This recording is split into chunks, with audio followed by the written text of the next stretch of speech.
Hello YouTube, Ronan Kazi here. Have another video for you. Why should you help agents?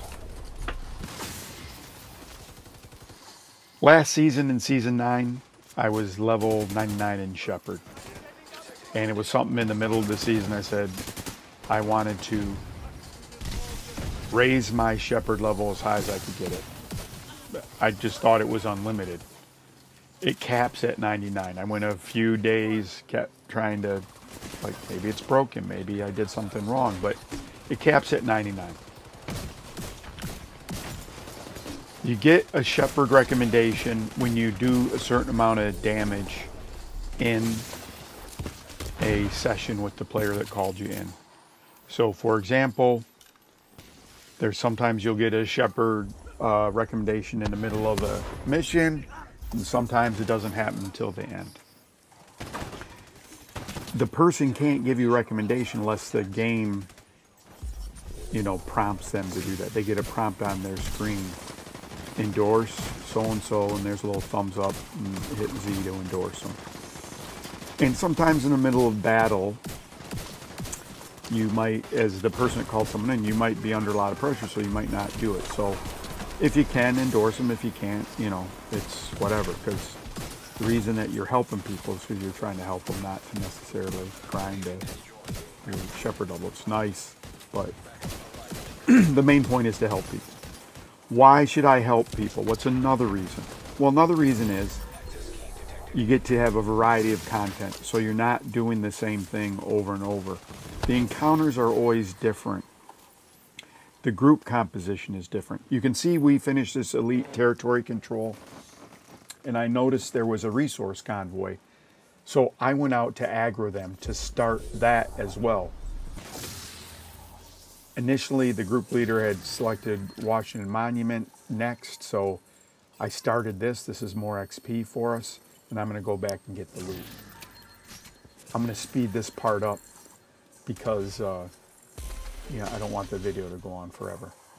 Great thing about Elite Territory is that it spawns 3 loot boxes, so there's a lot of good loot in it. That's another reason. Unfortunately, that guy went down. That's probably because I started this resource. I not on game chat, so I didn't tell him I'm starting it. If I had my mic on, I would have probably told him, hey, I'm going to start this, heads up. Now we're in this speeded up part. There's some people that just request my help just to do resource convoy. They don't really want my help. If you're doing heroic anything, the consequences on any of these real world things, if you fail that mission, it kind of disappears. So that's a benefit of having someone run with you. And there's some people that will run with all the directives on, and they'll ask for help. We'll do resource convoys, and we'll go to resource convoy because it's a quick way to get XP without the time sink of a control point. I found it really doesn't matter. It's all about the same. It's just whatever your preference is. And that's one of the great things about shepherding, is you get to see all these different styles of game and all these different types of people. You get loot, you meet people, and you get your shepherd level. So now we're off to the Washington Monument. In my build, I don't have to be the first guy, but I'm kind of a person that marks people. So I think I've changed from the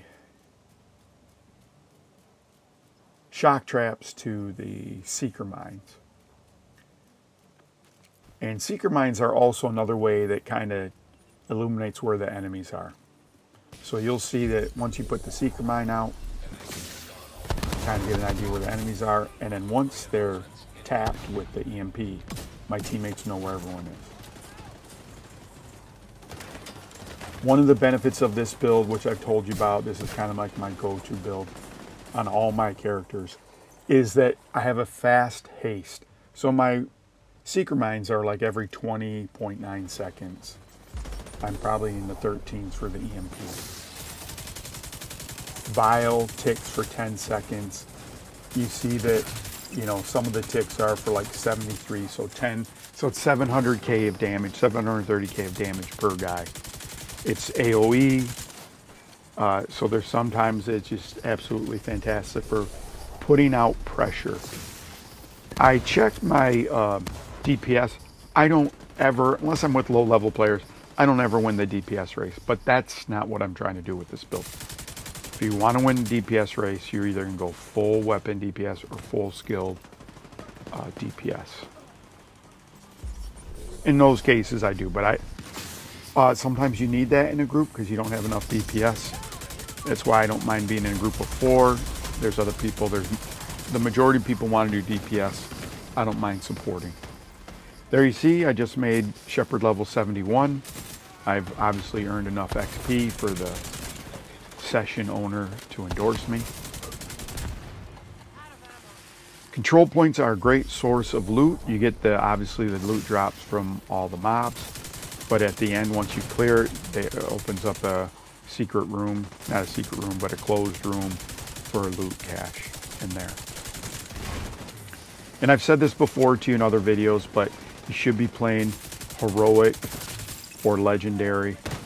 The loot isn't necessarily, it's going to be the top of the line loot, but it just helps your gameplay because it's more of a challenge. Once you're at, heck, I was at Shepherd level 9 and I ran a legendary and guys kind of carried me, but I just was the healer as well. When you're the healer, you're not doing much anyways. You're healing people. You don't need to throw out tons of DPS. Your armor doesn't have to be really high. You're kind of playing in the back. And you'll see the guy just swiped my armor. Part of this build is I have the expertise up on pieces of the armor, like to level 16. So I have enough armor that I don't really get one shot all the time. There's another person that just got their Shepherd level raised. So I'd submit to everyone that you should, every once in a while, Shepherd. If you're bored and you don't know what to do, normally how I do the shepherding is this. I put the shepherding on, I go to my mission, matchmaking. I have the first one is like respond to calls or whatever it's called. And then I just go about and try to do control points. So I might get all the way through a control point. I might just start the control point, but I try to do one of these real world missions. Now, let's say I'm doing a control point and I spawn rogues, maybe I'll stop matchmaking. Now we're defending.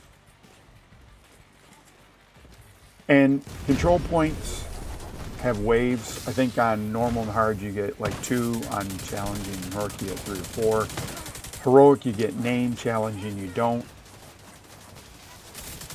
Sometimes for daily or weeklies you need to kill a certain amount of named mobs of different factions.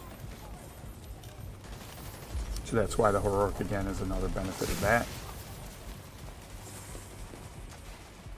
And I really appreciate people that ask for help and I can come in and help them. That's how I get this level. Right, so there's no, I ask for help a lot of times. Currently I'm trying to do my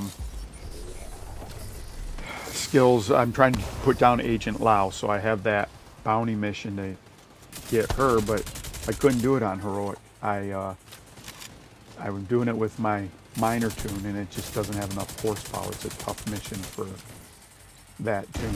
And it's on heroic, so when I make a mistake, it's brutal. So I'll ask for help.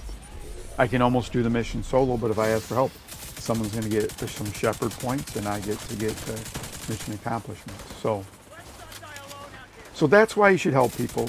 You can get shepherd rankings, you can get accommodation from that, you can get better loot, but mainly, there's my dog.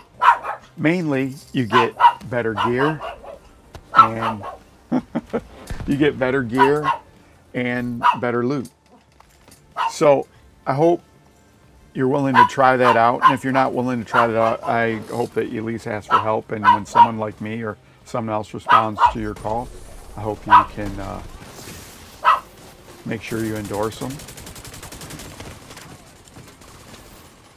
I just want to take this moment to thank everyone for subscribing, and viewing some of the videos. I really appreciate it. It's humbling that it's such a great community that everyone's looking to support people in the community that are content creators. So thank you again.